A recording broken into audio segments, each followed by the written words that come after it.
I had a realization after my last competition. How often am I actually dancing? And how often am I simply trying not to make mistakes?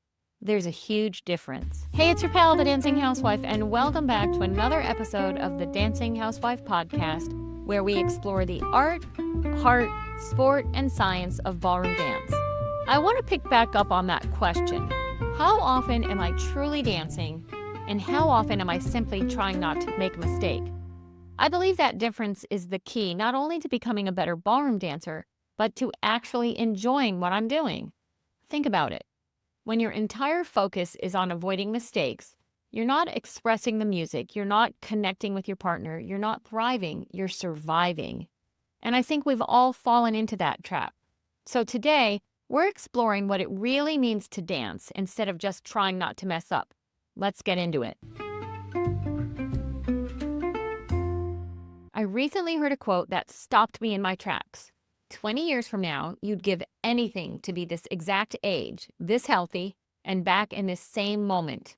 So take a second and enjoy it now. Wow. That really had an impact on me. It made me think. Imagine yourself 20 years from now. What would that future version of you give for one more opportunity to dance in the body you have today? One more lesson, one more competition, one more social dance or showcase, one more chance to zip up your favorite dress, one more opportunity to hear your favorite waltz and walk out onto the floor. And yet, how often do we spend those moments criticizing ourselves instead of experiencing them? One of the greatest lessons I'm learning from my teacher has nothing to do with technique. It's learning to be present. Because here's what I'm realizing. You have to notice what you're doing while you're doing it. Otherwise, you miss it. Have you ever finished a dance and realized you barely remember it? The music played, but you couldn't tell what song it was. You made it around the floor. The audience applauded. Maybe your coach smiled. Maybe the judges marked their sheets. But in your mind, you were busy keeping track of all your mistakes. My frame dropped. I forgot choreography. Meanwhile, the dance was happening. The music was playing. Your partner was right there with you, and before you knew it, it was over. Life works exactly the same way. We're constantly thinking about what's next, the next competition, the next level, the next lesson, the next dress, the next goal. Or we're replaying what just happened. I should have danced that better. I wish I hadn't made that mistake. And while we're doing all of that thinking, we miss the very thing we came for, ballroom dancing. The funny thing is, we usually don't recognize a precious moment until it's already become a memory. Think about your first lesson. Remember how nervous you were? Remember buying your first pair of dance shoes or your first dress? Your first showcase, your first competition? At the time, maybe you were terrified, but today, those memories probably make you smile. They've become precious. But they were precious then too, you just didn't know it. That's why I've started reminding myself to notice what's happening while it happens. Notice the music. Notice my partner. Notice my friends laughing between heats. Notice the excited anticipation I feel while I'm waiting on deck. Notice how lucky I am that I'm healthy and strong and fit and I can still move.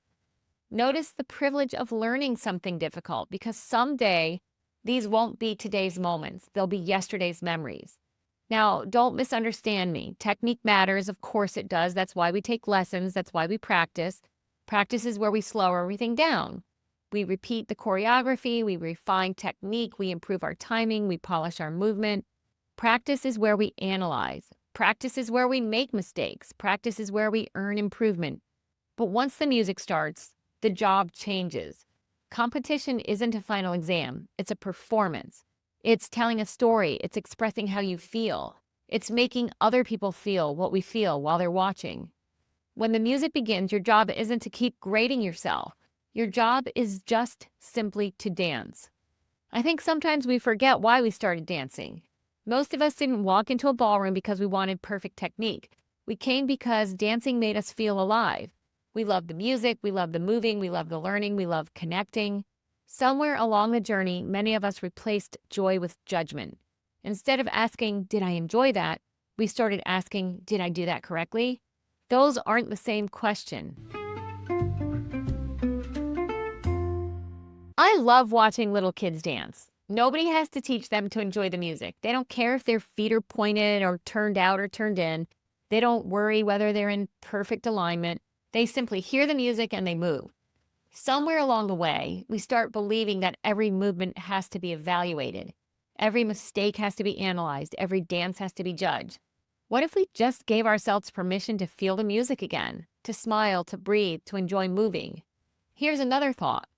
One day, there will be a last dance. Not because I want to make you sad, but think of it because it's true.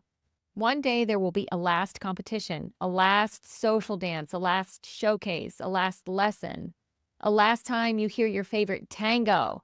None of us knows when that day will come, which makes today incredibly valuable. This lesson, this practice, this competition, this ordinary Tuesday lesson at the studio, they're not interruptions to life. They are life. So here's something I'd love for you to try the next time you dance. Before the music starts, take one slow breath. Feel your feet on the floor, look around the ballroom, listen to the opening notes of the music, take your partner's hand, then quietly remind yourself, I don't want to miss this. Not because you're trying to dance perfectly, but because you're trying to experience it completely. The best performances I've ever watched weren't necessarily the ones with the fewest mistakes.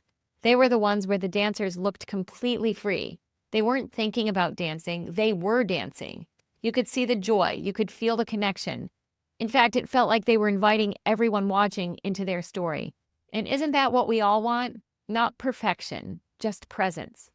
So the next time you step onto the dance floor, remember this. Practice is for perfecting, performing is for living. Practice is where we think, performance is where we feel. And dancing, at its very best, isn't about proving how well you've mastered the steps. It's about letting the steps disappear so the music can shine through you. I'll leave you with the same reminder that has stayed with me ever since I heard that quote. 20 years from now, you'd give anything to be this exact age, this healthy, and back in this exact moment. So don't wait until today becomes a memory before you realize it was precious. Notice what you're doing while you're doing it. Enjoy the music, enjoy your partner, enjoy your teacher, enjoy simply being able to dance. And be grateful because one day you'll look back and realize that these ordinary days at the studio, these competitions, these practices, these moments you almost rushed through were some of the most beautiful moments of your life. So don't miss the dance. Enjoy it while the music is still playing. Thanks for tuning in today. If this episode resonated with you, click like, drop a comment, share it with a friend, and don't forget to subscribe or follow me on social media so you never miss a ballroom tip. This is the Dancing Housewife signing off, and until next time, happy dancing!